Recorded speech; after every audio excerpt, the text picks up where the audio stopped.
When something happened bad, they called us. Anything that was newsworthy, we were at it.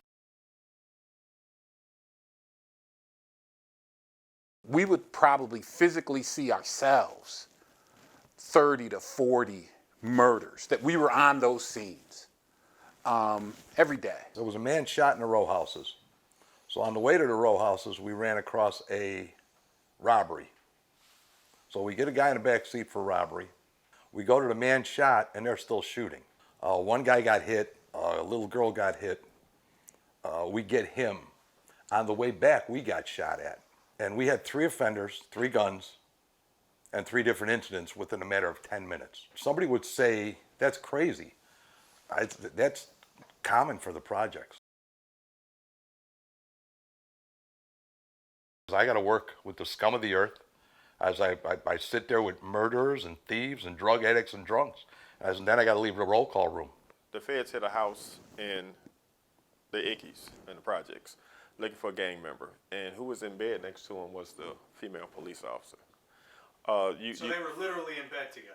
Literally in bed together. From the time Al Capone was here until 2000, not much had changed on how business was done in Chicago.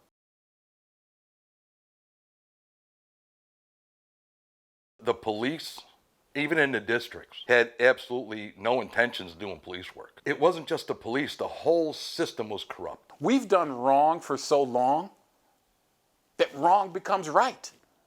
That's Chicago.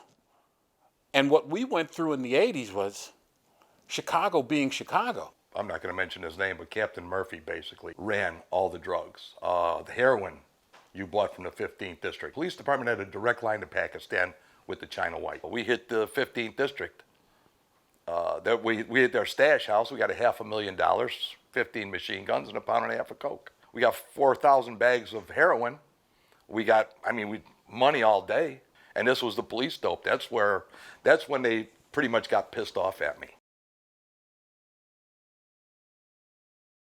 These 2 got to public housing because they were put in jail. Because that's what public housing was. It was police jail. Me, I wanted to do the right thing. The very first day I'm walking in Cabrini, before I even get in, they're shooting. I get my locker, there's so many roaches on it. I'm like, okay, where are the real lockers? They're like, you got a good locker. I got there by some tickets. I wrote a politician's son 3 tickets, and 2 weeks later I was sent to Cabrini for punishment. My first day in Cabrini, I hear shooting to my left. So we stopped the squad car, I looked to my left. A guy runs out the row houses, puts his arm over the squad car hood with a gun and starts shooting at the building, and then runs back in the row houses. I couldn't believe it. Daley's plan was to run it down. He was getting billions. When he took over Cabrini, it wasn't as dilapidated. It smelled. Plumbing didn't work. You can walk from one building to the other because they had knocked out all the walls, and people were living in this garbage. If anybody's ever seen the American Gangster, now that we had one of those here when the boss died, but the second in command was a kid named Fats, 18 years old.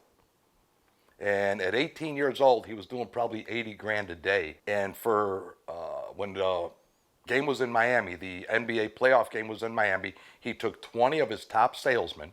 He had floor seats. So much money this kid had. Bought them all tickets, got them all rooms, bought them all the Miami, shirts, hats, T-shirts, gym shoes. And when they came back, he bought them a Cadillac. We used to chase him all the time, but the thing is, he was working out of the 15th district. He was working out of the hotel, and the hotel was protected by the 15th district. The gang members found out, saw Eric walking his dog by his house, and they came back to Cabrini. We know where 21 lives. So they told us. We went, round up the gang members, and told them our addresses. Come do what you got to do. But if you don't succeed, don't go hide like a little girl, because it's going to be on. We saw a lot of terrible things, but we saw a lot of beautiful things too. We saw a lot of real organic passion and compassion. We met a lot of decent people that lived in the communities that we worked in, and that's who we worked for. I probably quit working for the Chicago Police Department very early in my time at public housing. I worked for the community, and I worked for these two because our goal was to come home to our kids every day. Madison and Morgan, there was a tavern there, Bernice's. And Bernice's was like pimps, hookers, street trash, and policemen. The cops sat in the back and drank, the hookers, and then you had the pimps. Well, I pulled up on a scene, and Rockamore was slapping the shit out of this broad. And I got out and I punched him in the face. And he goes, "That's my bitch." I said, "Now you're my bitch." I said, so I banned all pimps off the stroll. And he didn't believe me. So it was like 20 below zero, and I told him his punishment was one of two things. He can either go to jail every time I see him, or he had to drive up and down Madison Street playing US 99, which is a country western station. And he would ride up and down the street with his windows down and it blaring.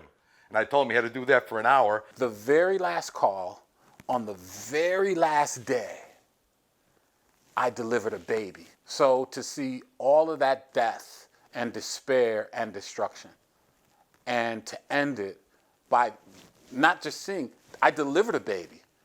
This goddamn firemen ran away. They were scared. Left me to handle the baby. And for me, that was my closure.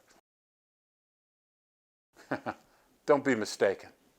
There's no city like Chicago.